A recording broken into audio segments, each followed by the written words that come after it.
Hello, everybody. Uh, Welcome back. We are episode 7, which is taking over episode 6. We are going to reschedule last week's. There were some technical difficulties going on. It just was not happening. So we are moving forwards. This is going to be episode 7. It's one I've been highly looking forward to. I am incredibly stoked about my guest today. He was actually my first review when I first started a couple months ago and joined SFFI. The first review I did was one of his books. And when I first got this up and running, before even doing a show, I reached out and said, hey, if you want to be on and have nothing better to do, I would love to have you. And it's today, and he has nothing better to do, but I love having him. So without further ado, I am bringing Mr. Michael R Fletcher onto the stage. How are you doing today, sir? I am good. Yeah, it's night now, isn't it? 9 o'clock. Oh my God, it's so late. I should be in bed. You could do it from the bed and just we'll blur out the background. Yeah, wife might be a little little less impressed by that. We could do it quietly. Yeah. But yeah, thank you very much for joining me tonight. I am incredibly stoked to have you here. You were a big inspiration on why I wanted to get this going, and a big inspiration why I started reviewing books in the first place, because I think I shared Beyond Redemption with 3 family members so far, and all of them wanted me to do a mental health check on you and me for recommending it. But I'll just start with Beyond Redemption. I'm going to pop this up here because one of the first things that I mentioned doing in the podcast when it first got brought up, one of the first things was a segment called Would You Survive? And yeah, this is exactly what I'm talking about because this is my brother here saying, we're worried. We're making sure you're okay. But would you survive?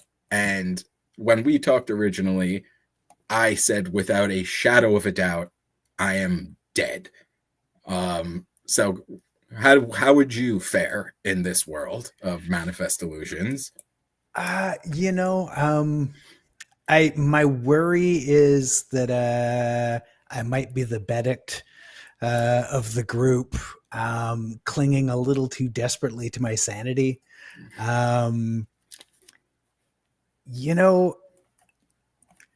My delusions do sort of have a tendency to manifest as reality. I mean, it wasn't that long ago where I was thinking, I'm going to be a writer. I'm going to write a fantasy book and get published. And then, here we are a couple of years later, and I've lost track of how many books I have out there. You have a lot, and I'm slowly making my way through all of them. And each one of them, when I open it up, I'm like, all right, so let's see how this is going to go. And I think within the first 10 or 15 pages, I'm like, yeah, all right. Like, this is a Fletcher book. Beyond Redemption is notorious for being in the #1 spot on the most grimdark read of all time. Did you kind of know that when you were writing it? No, not even remotely. So you got to keep in mind. So I wrote this. I started writing it in 2008, 2009. I didn't have an agent. I'd never heard of grimdark. I read a lot of what I would call dark fantasy stuff. Elric, Stormbringer, C.S. Friedman stuff. So I just thought I was writing a dark fantasy novel, and I thought I had a cool twist for a magic system. Which the cool twist is incredible. I wanted to ask how much research went into looking at all of those mental health issues, because each one of those is so well thought out. It's so deep, and I was going to say crazy, but it literally is insane. Yeah, but it's insane that it's insanity that makes sense. So yeah, the magic system is based on insanity, but there's actually a fairly well-defined set of rules underneath it all. because of the way I wanted the reality to work. So, I mean, yeah, a ton of research went into that, looking up, cool disorders that I'd never heard of. I mean, one of the most fun things is was finding a disorder, and then trying to figure out how that would manifest. Sometimes it's obvious, but sometimes it's not, and there's it gets weird in some of the later books. Yeah, it definitely does. Especially even kind of looking at real life. I know one of the ideas that I had was floating out there, just listening to other podcasts and stuff. There was one where it was a serial killer. His name was Herbert Mullen, and his whole thing was, I need to kill people in California to prevent an earthquake from happening and destroying the world. And that's almost kind of reminiscent of some of the things that you actually see in the book, where it's like, I guess that kind of makes sense, where in his mind, he's like, yeah, I'm doing it to save the millions of you people. How are none of you thanking me? And it's not doing much for the people's families that, got destroyed along the way. But it is one of those things where the more you kind of look into it and research it, it's like, yeah, he's completely insane, but in his mind, it makes perfect sense. Yeah. Yeah. So that was just, sorry, go ahead. Yeah, no, there's a lot of that. Just trying to figure out, the framework for each sort of set of delusions. And, it's chaotic, right? You can have two people with the same disorder. They're not going to manifest in the same way. Everyone's sort of got their own little twist to everything. So that was a lot of fun, just researching that stuff and then trying to figure out how to make insanity useful. Yeah, no, that makes a lot of sense. And I said back a couple months ago, I guess, that I would not survive your books. I hardly survive this world. So Manifest Delusions, I am absolutely toast. And I was reading, which I didn't realize was a re-release. I saw that you posted it recently, where it was a free book for the day, Norilska Groans, which you co-wrote with Clayton Snyder, another great author. And there was a passage in there, which I'll read because it described exactly how I would die. And quote, the stables detonated, horseflesh and fire erupted into the sky, and the mansion shook. The soldier watched open-mouthed as debris launched upwards. His neck craned up and up. A falling hunk of horse ended his fascination abruptly, flaming torso smashing him into the ground. That's like a taste. That's one of the more calm passages from that. Yeah, that's definitely Clayton right there. I was going to ask, because you and Clayton, wrote book 3 of Manifest Delusions. You wrote this, and I'm going to get into another one that you guys wrote. You guys are kind of the Lennon and McCarthy of fucked up stuff. And it's awesome. But which of you, because the in Norilska Groans, for anyone who hasn't read it, I highly recommend it. But the two POVs in there are Kat and Jen. And did each of you pick one of those people to write, or was it kind of So I wrote all of Kat's parts, and he wrote all the other part, and we had no idea how the story was going to end, so we'd plot 3 chapters each. We'd write them, and then we'd come back, we'd edit each other's stuff to sort of give it a sort of cohesive feel, so it didn't feel like 2 radically different writers. And then once we'd read each other's sort of 3 chapters, we'd go, okay, where are we going next?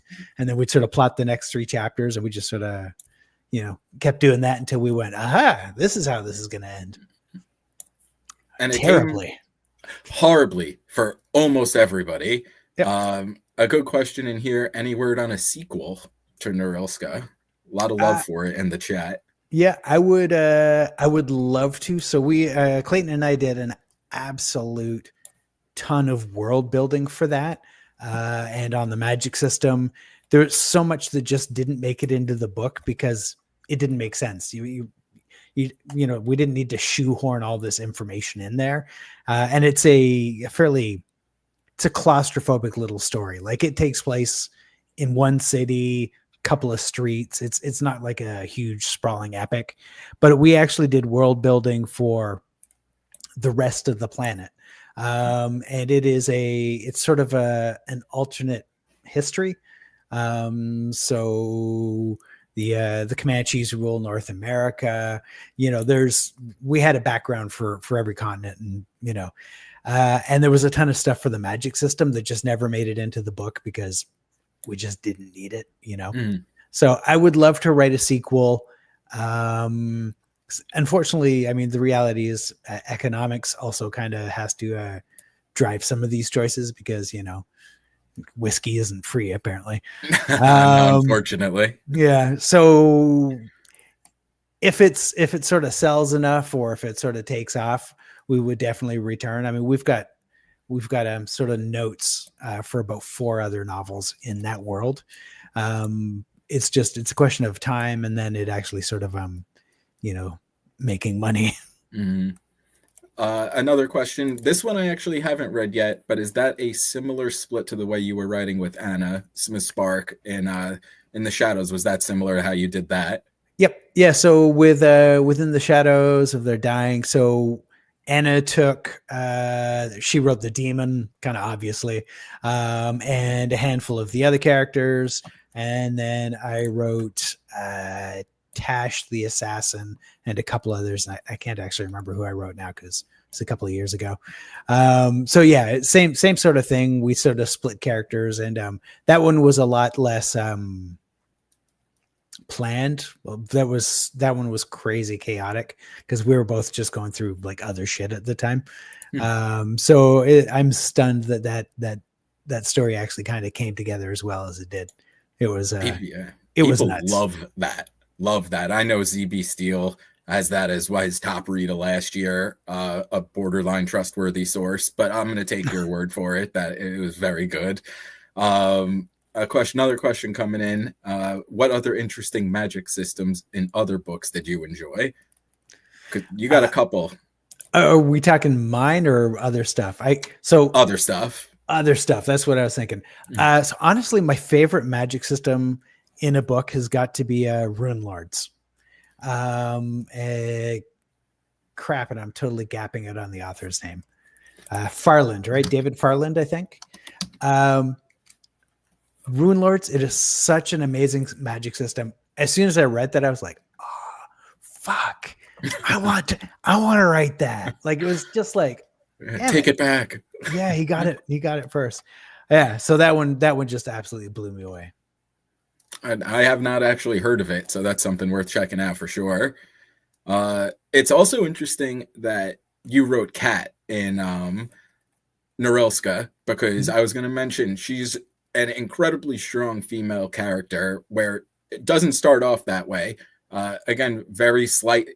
I don't think it's even spoilers, but in Norelska, you have stones that can enhance or really give someone aspects of a personality that they may not have. And she starts off, very docile and subdued and everything like that. But towards the middle, second half of it especially, realizes the strength that she has inside of herself to really kind of take off and run with it. And I also wanted to tie that into another book that you have written. It hasn't come out yet. I got a very early copy of it, and it was one of the scarier books I think I've ever read, which was Long Island Memorial. And again, another book co-authored with Clayton, but I had her name written down, Vita, and that was that your creation as well, because that was another character who was also very kind of mellow at the beginning. Like, you don't think she's just very average and everything, but again, that story goes from 0 to 100 quick. Yeah. And she really takes off and just grows into herself. And it's like almost like an Aliens type thing where she's kind of taking on everybody by herself. So, the both of those, it's interesting to hear that you wrote both of those. Is that a lot of fun to, especially have a character start from kind of average and, very pedestrian to really become something that you wouldn't expect as it goes on? Yep. I mean, that is honestly, it's more fun than writing heroic fantasy for me. Somebody who starts great and is already skilled and good with the sword and all that shit. Um, with especially with Vita in Long Island Memorial, I wanted someone who was like not even really average. Like she's a pot smoking custodial staff. She cleans toilets in a hospital. Like she's not hero material at all. And then it was just push her, just keep pushing her. It gets worse. Push her harder. Like it's getting worse. And just, kind of wanted to watch someone break. Which actually goes to a line in the chat. Do you find it hard to be mean to your characters? You're saying push her, push her, push her, but she's a good person, and stays that way. But is that one where you're just like, I am sorry for giving you all of these challenges? I honestly, I don't feel bad at all. Mostly because it's not my fault. So it's kind of the schizophrenic way I approach writing. So I don't plot really. When I'm writing a character, I basically I am that character in my head, right? I am role playing that character, their choices. So they don't make choices based on what I think the plot should be. They make choices based on their character, on what they know, on their personality. And if they make a bad choice, then shit is going to get really bad for them. And because I love writing flawed people, they tend to make a lot of bad choices. So honestly, it's not my fault. I think we'll give you that. Of all the characters you've written, who made the worst choice? The worst choice? There's got to be like a 50-way tie for first in this one. Yeah, there's a lot there. I might go with Morgan from the Manifest Delusion series and into the third book. Mm-hmm. He makes some unfortunate decisions in there. Yeah, he makes a lot. I have a daughter, Morgan. I'm very happy to see the spelling is wrong. Like you have the E and we have the A. So I was able to kind of separate myself where I'm not screaming, like, no, Morgan. As far as the way you write, you just said you're very, I guess what is it, a pantser where you're just like going for it off the top of your head? Yeah, mostly pantsing. And, I tend to have an idea of the direction and I always have themes that I want to explore. So they will influence the direction it's going to go, but it's never like, oh, and then they're going to rob the bank and then this is going to happen. And I'm never writing to a plot. The closest I come is I do like to have like a couple of point form notes for the next 3 chapters. If I know what the next 3 chapters is kind of going to be, I'm good to go. Yeah, that sounds like it actually makes a lot of sense. So, it works out well. And yeah, what we were talking about, hobbies outside of writing. And that's kind of, I guess, the way that you're doing it now. Like we were talking about how you're redoing your guitar and everything like that. I guess it kind of, you have to work on kind of slowing it down a little bit because you were explaining everything that goes into redoing the guitar. Yeah. And you're an audio engineer, right? As your other job when you're not. Yeah, or I was. Decisions. I was an audio engineer. I did that for, 17 years or so. Front of house sound in live clubs, touring with bands, recording in the studio and stuff. These days I'm a recovering audio engineer. So, I don't do any of that stuff except for fun. And yeah, but repairing guitars is not in sort of my skill set at all. So yeah, this is a must resist the urge to just sort of hurl myself at the task and, oh, fuck, I'll figure it out as I go. It's like, no, you're not going to figure it out, dude. No, not happening. Just learn how to do this. Like watch that video 3 or 4 more times. What, again, moving away from books for a moment, what do you think your favorite concert was? I'm a big concert guy myself. And what type of genre do you like? What concerts were your favorite? Like, what would make me jealous? Right. I'm an unrepentant metalhead. I have been since like the early 80s. So I saw Iron Maiden back in the kind of mid to late 80s, and there was this unknown band, these up and comers, these kids opening for them, called Guns N' Roses, that nobody had ever heard of. Wow. So that was probably one of the best like concerts I've seen. Over the course of 17-ish years, I did live sound for ballpark-ish 10,000 bands. Wow. I did I basically I worked 5 to 7 nights a week. I mixed anywhere from 3 to 7 bands in a night. It adds up fast. So I very soon I stopped going to concerts. Like it's do you want to go see a band on your day off? It's like, fuck off. No. Absolutely not. Absolutely not. But there were some great local bands. Like, it was both an amazing job, and eventually I did not want to do that anymore. Yeah, that's one of those things. I'm sure the more you do it, the more it gets exhausting. I used to just go to concerts for like 4 or 5 nights in a row, and towards the end of that, it was, I'm good if I never saw these guys again. Yeah. And another question coming in, given how surreal and horrifying the images are that you create, did any film or television inspire you? No. So that's kind of not the way my brain works. Inspiration's never a visual. Sometimes it's musical. Like I'll hear a song, or there'll be like one line in a song, and that'll trigger something. So like a War to End All, the third Manifest Illusions book, I can't even remember what the band was, some death metal band. And, they were chanting this like a war to end all, a war to end all. And I was like, oh, that's just, then, they finished the sentence later, but I was just like, that sentiment, a war to end all. I'm like, fuck, that's great. And that triggered the entire novel. Beyond Redemption was influenced by a Toronto indie band called Dirty Penny. They wrote a song about the meeting between Francesco Pizarro, the Spanish conquistador, and Atahualpa, the Incan emperor. And the whole song framed it as this sort of clash of worldviews.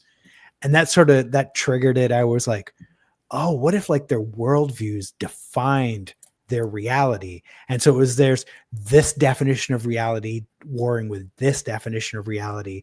And that it kind of grew from there, where faith and belief shape your reality, and that sort of pushing that to the extreme was like, okay, then who's going to be like the most powerful?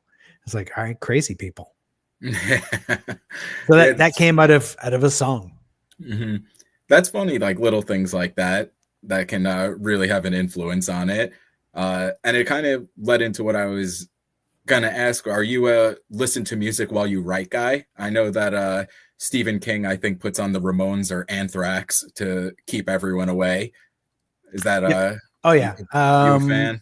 Yeah, so I've got as a recovering audio engineer, there's a fairly nice sound system in basically on every floor in the house, like in my office, in the living room. These days I like to write in the living room when no one's around, and I've got various set lists on Spotify I'll use for different books.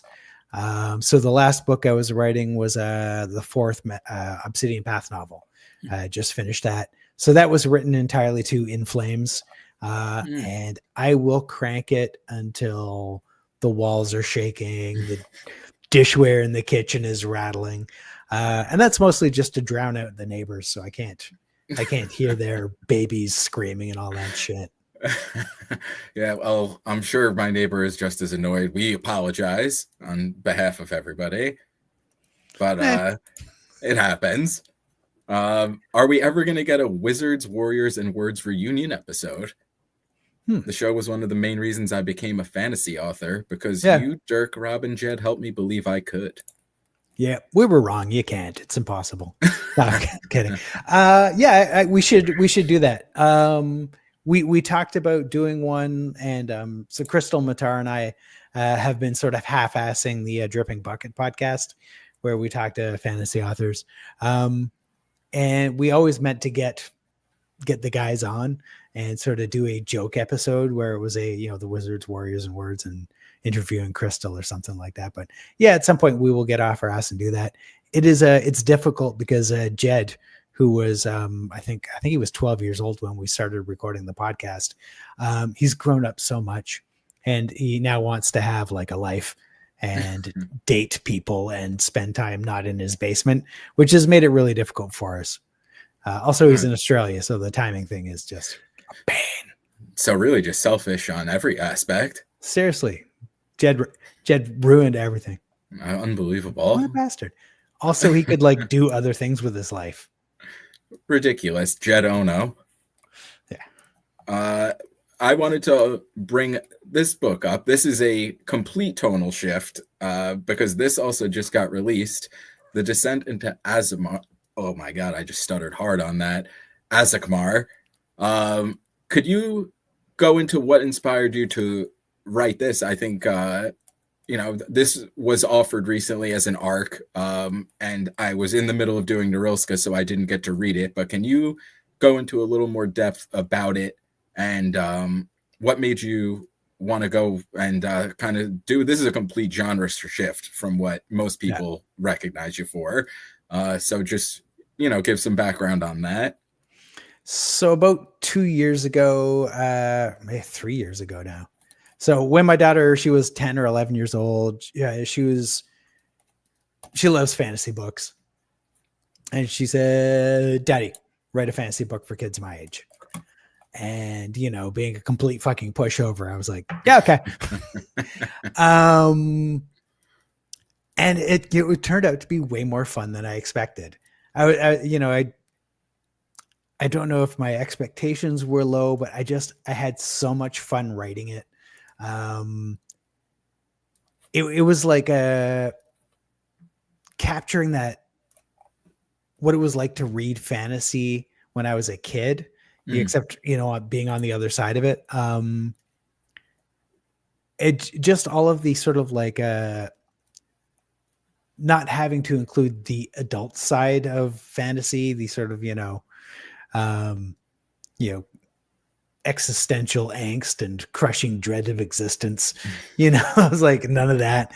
And just to write like some good characters doing their best. And, it's still, it's difficult for them, or there's no story. Mm-hmm. But it was so much fun. And then I sat on it for about 2 years. I didn't do anything with it. And then finally was like, oh shit, I should self-publish this. And so it'll come out in July 1st. Oh, awesome. Out. So yeah, like 2 weeks away. Yep. All right. Nice. I should get off my ass and actually upload those final files.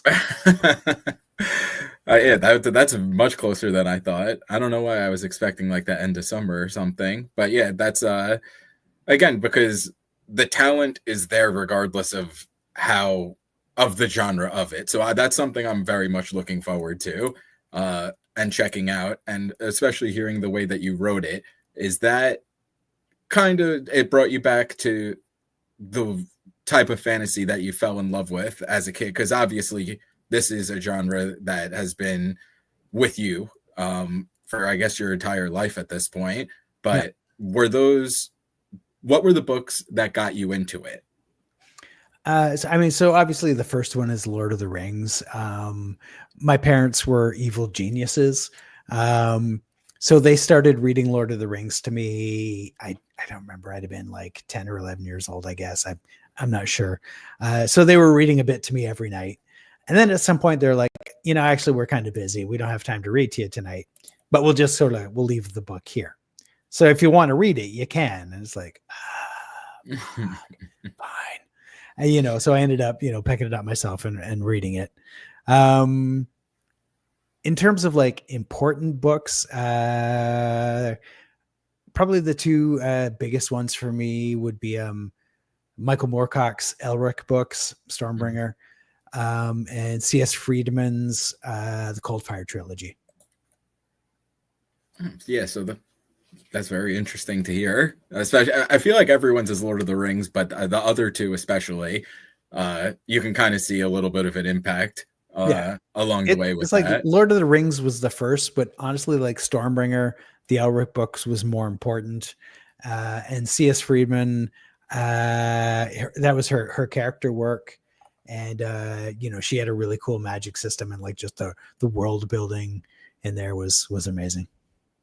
As far as the world building, the magic, all that type of stuff goes, if you had to pick a book or movie, anything like that, to live in and experience in the flesh, what would that be? Oh, Jesus. Certainly nothing I've written. I don't want to. Yeah. Hell no. No. No. Yeah. I don't think I'd last too long in any of the fantasy worlds. So I'm going to pass. I like my comforts too much. I want flush toilets and iPads. Yeah, exactly. At this point, it's kind of hard to give that type of stuff up. Maybe 20 years ago, it would have been a lot easier to be like, yeah, I'm good with whale blubber candles and quills, that type of thing. With all of the people that we've talked about, especially that you've co-written with, who would you like to do a book going forward, co-writing with? There are two people I'd love to work with. So Crystal Matara and I have talked about doing a heroic fantasy novel, and we even started plotting some stuff out, and then we got swamped with other stuff. Like Crystal writes monster books, they're 600, 700, 800,000 word beasts. So she's busy. And I'd love to write something with Mark Lawrence. I think it wouldn't work. My suspicion is we would not play well in the same sandbox, but I would love to try it because I love the way the dude writes. Yeah, no, he's amazing. He wanted me to ask if you could juggle for us. Yes, Mark, I can juggle. I'm not going to. What am I? I got a mouse, some pen. No, sorry, I don't have anything handy. My juggling balls are upstairs. Mark. Man, we asked. It's not going to happen. I'm going to take his word for it that he can, though. Oh yeah, I'm absolutely trustworthy. What do you think the most unique story is that you've read recently? There's been a lot. I feel like I'm like burning through some stuff, and each one of them is. I am way out of date in fantasy because once I started writing, I stopped reading fantasy. I find I can't turn off my editor brain, so I get angry reading a book because it's not written the way I would write it, which isn't to say I would write it better, because I wouldn't. It's just I can't turn that off. So these days I'm reading like a ton of history, some autobiographies and stuff. I thought Clayton Snyder's Cold West was awesome. I love his work. He's a proper madman. Yeah. I feel like that's a perfect description for him. It kind of goes back to what you do, what he does, that genre in particular. But I feel like you especially enjoy writing books where there really isn't a good guy, and it's just more of a least bad guy. That's just like, it seems that way, and it seems more fun to read, and it's almost more realistic. Is that kind of what you shoot for? Yeah, I mean, I'm Beyond Redemption. I was just pissy with heroic fantasy. I was tired of it. It's like, oh, and here's the hero, and he's got washboard abs and great hair, and he's good with the sword. It's like, I'm so bored, and everyone's got this like character arc, and look, they're so much improved by the end of the novel. And I was in a dark place at the time, and I was looking at these people around me, and I'm like, these people, they're not learning. These people don't have character arcs. It's horseshit. No one has a character arc. They are going to die as dumb and ignorant as they are right now, and they are not going to learn a fucking thing. Like I said, I was in a dark place, so I wanted to write a fantasy novel where no one learned anything, where like they end the book in just as bad a situation as they started, and they are not better people. I feel like that is almost more realistic in its way of thinking. It's a lot more fun to read. I know that. I know a lot of people have like well, not a lot of people, I should say at this point, but that's like the big complaint with Abercrombie, the first Law trilogy, where it's like there's no plot. Like they start like every character starts off, and after 3 books, it ends, and they're the same person, and it's like that's much more fun at this point to read than someone who is a kid and the parents die and they spend the teenage years of getting the powers that they need to go up against the bad guy and avenge. It's like, yeah, we've seen it for forever. There's nothing wrong with a quest book. Mm-hmm. You kind of know how it's going to end, but there's nothing wrong with it. I've read a million of them, but that's just not what I want to write. Which isn't to say I haven't written anything like that. It's just mostly not where my interests lie. I want to see people sort of, I want to see flawed people doing their best and still failing. Yeah. Our flawed people just in general are a lot more fun, and I feel like a lot easier to relate to. I have washboard abs, just like the way you juggle. I'm not going to show them off right now. You're going to have to just trust that they're there. Yeah, too modest. Yeah, exactly. The camera's broken, so we'll just go with that. But one of the cool things that I saw on your social media a little bit earlier this week, or maybe the end of last week, was the Kickstarter you're doing for Obsidian Path. What made you want to jump into the Kickstarter aspect of things? Because it's genius the way that works. Yeah. So I love special editions, and I've always wanted to do one for the Obsidian, actually for all of my books. Let's be honest. I just hardcover, like just really that special edition treatment. Like there's a ton of art in each one. Book 1 has this huge fold out map, hardcover, nice slipcase, like sexy art on the hardcover, gorgeous new art in the dust jacket, just everything about it. But I am deeply flawed, and I am aware of my flaws, and I knew that I couldn't do it by myself, because like I could probably run most of the campaign and do all of that shit. But when it came to mail the books, I wouldn't do it. I'd be like, really? Go to the post office? Yeah, that's where you tap out. Yeah, I'm kind of like, maybe tomorrow. I mean, like people message me all the time, and they're like, "Oh, can I buy signed books?" And I'm like, maybe. I mean, I have theory. Them. Yeah, like maybe you can buy. Maybe I'll send it. I don't know. We'll see. And so when I found out that Andrew Cobble of Merrick Books basically offered that service, they handled the fulfillment, and he's got a warehouse in Dallas, which is great because I mean, like 85% of the people reading my books are in the US. So, it makes shipping way cheaper. So once I sort of, realized that existed as a service and that it was possible, I had to try it. Yeah. And it's working very well, because a lot of the art especially is insane. Do you have a particular cover that is your favorite? I know The Storm Beneath the World had like 3 different ones, and I think you said the first one, which I'm dumb and didn't have ready to pull up, was your favorite. But other than that, do you have a specific cover that you're just like, this is beautiful, like one of your personal favorites that really gets the point across? Yeah, that's really difficult. So I did I try to remember which one's which. What's that one?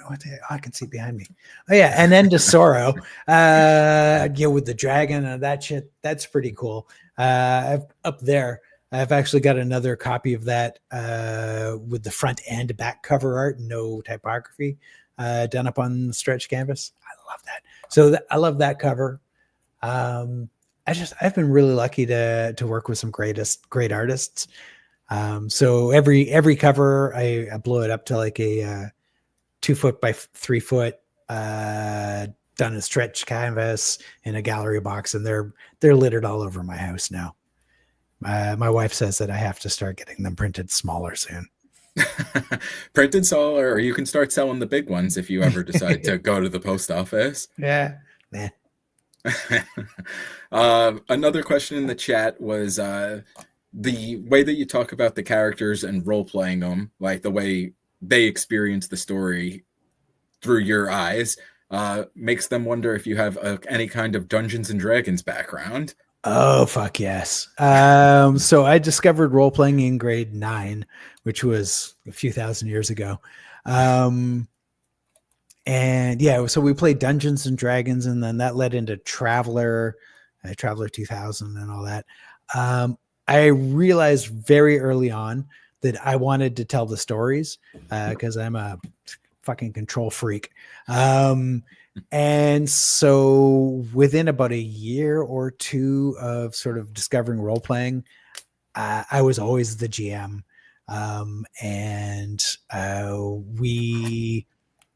That went on. We kind of only stopped regularly gaming like weekly once we all hit our 40s, just because like kids and jobs, and it was just so difficult to get everyone together all the time. But we're still like, all right, let's maybe let's get a campaign going again soon. So yeah, actually the Obsidian Path, I wrote my own gaming system, did all my own world building, designed 5 different magic systems. We played that system for about a decade. Wow. And that's what the Obsidian Path books were based on. Wow, that was what I was about to ask, because I was going to say, I've talked to a couple other people who said that they started playing Dungeons and Dragons, and people along the way were like, this should be a story. And that's super interesting to hear that you played it for a decade, and then all of a sudden, it got fully fleshed out into book form. Like, that's crazy. Very awesome. I haven't played any Dungeons and Dragons, but or anything like that. But what other games, that type of? Are you a video game guy? You like doing that in your spare time to kind of shut the brain off a little bit? I used to. I was a bit of a junkie. Like I love any escape, right? I realized if I wanted to actually like write books as opposed to talk about writing books, I had to carve out some of the distractions in my life to make time, because I could easily play whatever the latest game is 2 or 3 hours a night and be super happy doing that. But I would be better served by actually using that time constructively. So I love those games. I have played. I don't anymore. I gave away my console and all that like many, many years ago. All my games are gone. It was like, if you're a junkie, you can't have it sitting there going, yeah, come on, just sit down. We'll just hang out for a minute. It's like the that South Park where they're playing Guitar Hero and Stan starts playing Heroin Hero. And it's just on the side. It's like, play one more game, Stan. Another comment coming in from the chat. Obscure Books you did was Warhammer. Did you enjoy that and any more of them? Or are you more cyberpunky? Yeah. So I wrote 3 short stories for the Warhammer folks. They were fun. I got to do one of the first, the Bone Reapers, I'm gapping out on the name. They were at the time they were introducing this new line of Bone Reaper characters, sort of cool undead stuff. So it was a lot of fun, but it was weird. because I'd write stuff and they'd be like, "Oh, no, you can't say that." And like, really? So it's like, I can tear people apart and guts everywhere and all the fucking horror and gore, but I can't say fuck. No, that's where they draw the line. Yeah. Which was, to me, that was amusing. We talked about doing some longer stuff, a novella or a full length novel. What they were offering, the payment they were offering was not worth the time for me. So I passed on it. More cyberpunk, maybe someday. I always, so Ghosts of Tomorrow was the first book I ever wrote, cyberpunk novel. Always kind of wanted to return to that. Right now I've got a far future science fiction thing that's been sort of eating my brain for the last year. So once I have the last Obsidian Path thing like out of my head, I think I'm going to write that next. Oh, that's awesome. So, not cyberpunk, but science fiction. Yeah. I was about to ask, because is there any word on when Long Island Memorial is going to end up coming out?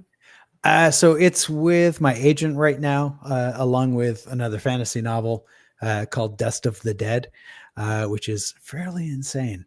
Publishing. If you're saying fairly insane, sorry. Gotta be fucked. It's fairly insane for you on a scale of 1 to 10 of normal people is what, would you say? Oh, I had no idea. I wanted to do something different. So I came up with this, I don't want to give anything away. I came up with a very interesting world for the story to take place in.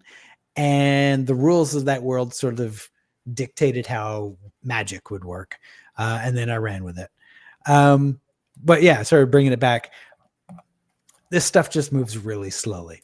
Everybody and their grandmother is writing fantasy novels, and asshats are turning out this shit with AI now. So it is slow. I've got an agent, but actually now getting publishers to even look at it shit takes time. And, they've got a lot of other books to read. So we'll see what happens. Well, fingers crossed that comes out soon, because I told a bunch of people about that. Again, not spoiler, no, nothing like that. But just some of the stuff I read in there was so visceral and jarring that it brought me back, because I got to read it when I was like 12. A family friend was like, "Here, you'll like this. You like Harry Potter," and gave me it. And both my brothers read it after me, and I guess that kind of maybe that's why I love all of this stuff so much at this point. But reading Long Island Memorial, especially the surroundings where the hospital took place, I'm looking down the road down Jericho Turnpike, and I'm like, oh, I'm not going east today while I was reading that book. Yeah. And again, no spoilers or anything, but even the way that ended, it could be a standalone, and you could even dive off a little bit deeper to that with just the way it ended. I loved that. So I really hope that that sees the light of day sooner rather than later. I hope so. That was so much fun to write. That was one where it was for me different. I set a bunch of rules, like wrote them down in the document, our shared document for Clayton and I.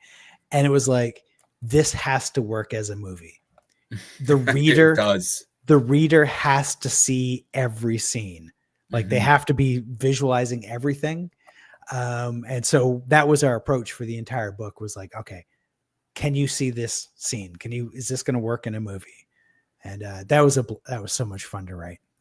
And it really could. There was, again, no spoilers or anything, but there was like one scene where I think Vito was walking down the hall, and it was a doctor getting stabbed in the eye with a pen, and the guy just looks up and is like, "I'm writing God on his cerebellum." And I was like, oh, like that was really sick. I spoke with Janelle Sheik a couple of weeks ago, and between that book, and hers, it was like watching what you guys shot for was what it was, because you could visualize that entire thing as it was playing out.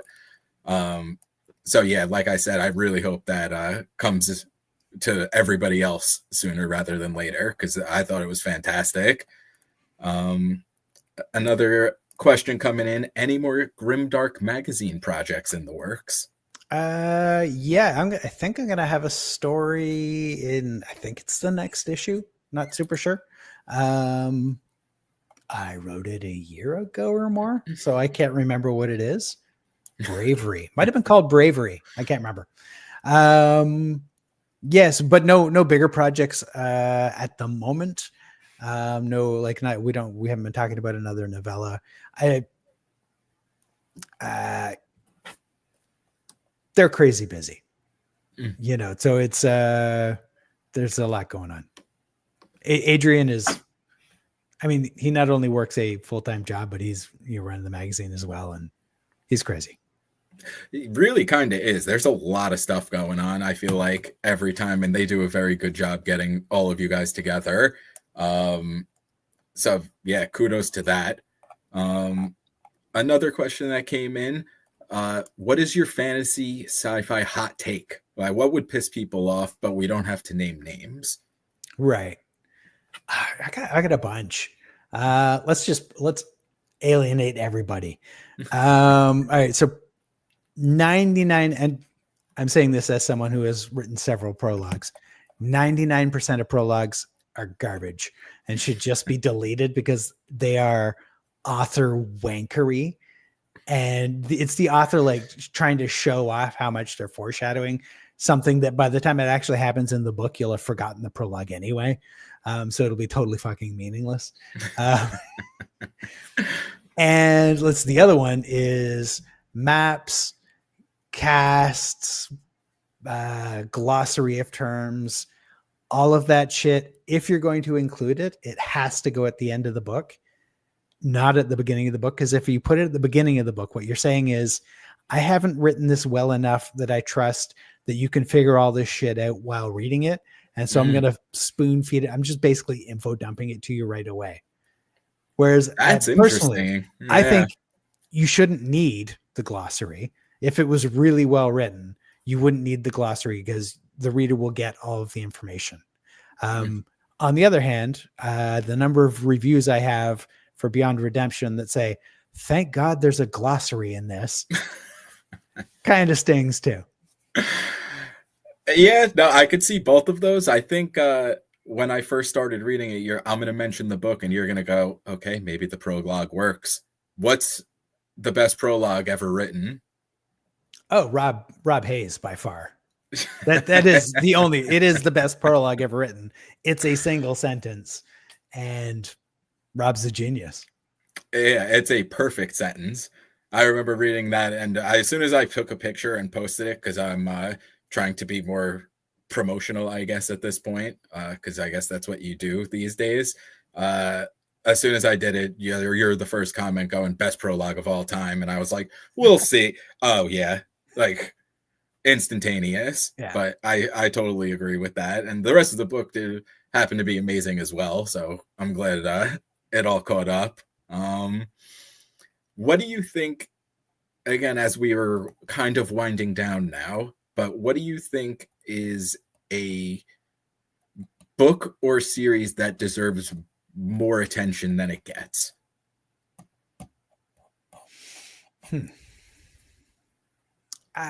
There are so many fantastic indie writers who basically are getting no attention whatsoever. The SPFBO does a great job of helping some of those people.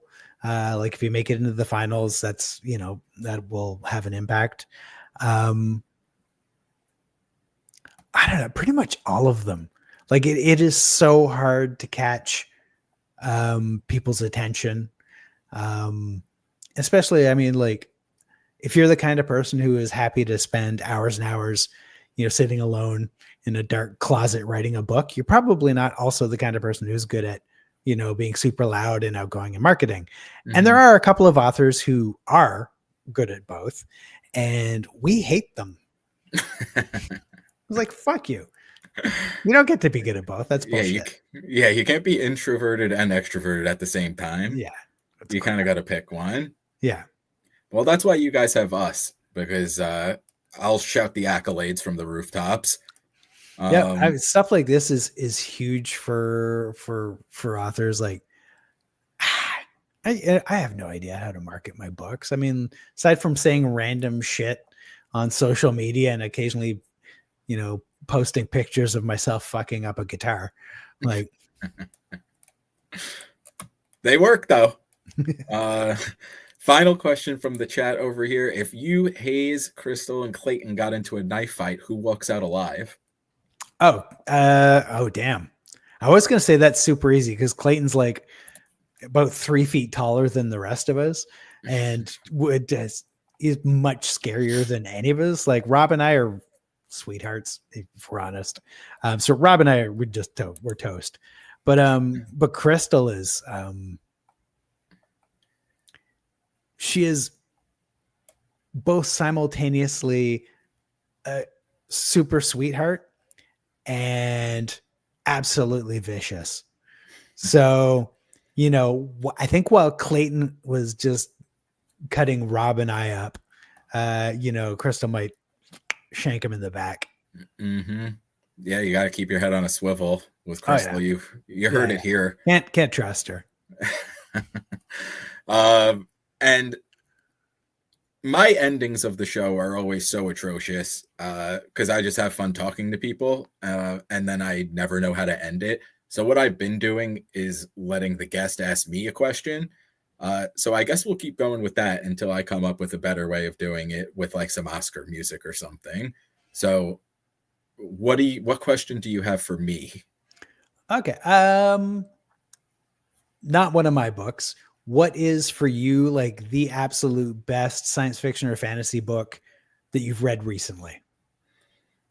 I read Hyperion last year and it was mind-blowing. Dan Simmons, yeah. Insane. So good. Yeah. Yeah. That's one of those where you read it and it's just like, because I started doing this and reading and reviewing a lot of the indie stuff, which is fantastic. Like you said, there's so many people who kind of fly under the radar but pump out gold. And I've loved every second of it. And then you read something like Hyperion and it's like, oh, like, yeah, that's what like an actual genius is kind of like, so I would say that for the moment. And again, if I had to pick a traditional published one, I just finished the Covenant of Steel trilogy by Anthony Ryan. And it's almost kind of that same thing where you're like, oh, okay, this is kind of upper echelon type stuff. Yep. And just to give some shout outs to the indie guys, I've read a lot of good stuff recently. Who I spoke with like 2 weeks ago, I thought Perils of the Past by Kane Williams was really good. I just finished Platinum Tinted Darkness by Tim Wolfe today, which was amazing. It's like you said, there's so many people that are just releasing stuff and it's absolutely fire. And I'm insanely grateful that I kind of jumped into this and started doing it. And like I said at the very beginning, I kind of have you to thank in a way about that, because I started reading Beyond Redemption and Mirror's Truth and was like, this is going to be my first review. And that was the first review. So, wow, I actually did know how to end a show. This is a callback. I'm tying this together full circle. But yeah, everything I've read recently, I really don't think there's been anything bad. I'm just proud of everybody for it's awesome when you get a nice like a run of really great books. Mm-hmm. Gotta love that. Yeah, so it's been awesome, and I'm very much looking forward to continuing to do it. And this was awesome, and really thank you for coming on. And thanks for having me, man. Agreeing to. I appreciate it very much. This is where I need that Oscar music, because I say thank you and then it's just like a cold call where it's like, do I hang up or do you hang up? But so again, thank you for coming on. Thank you for everybody in the chat who was there, had some great questions as well. And I'm stoked to see what you come out with next. I know you said book 4 is coming out, and the other one, which again I don't want to pry too much into, but you are one of those auto buy authors for me. So Oh, thank you. Yeah, I've this got was a 4 finished novels at the moment in various stages of someday they'll be out there. So there's a lot more coming. perfect, and that is a perfect ending. Thanks for everybody here. Thank you for joining me, and I appreciate it very much. Yeah, thanks again. Thanks for having me on. Really appreciate it. Of course, always an open invite, and have a good rest of the night, everyone in the chat, and see you guys later.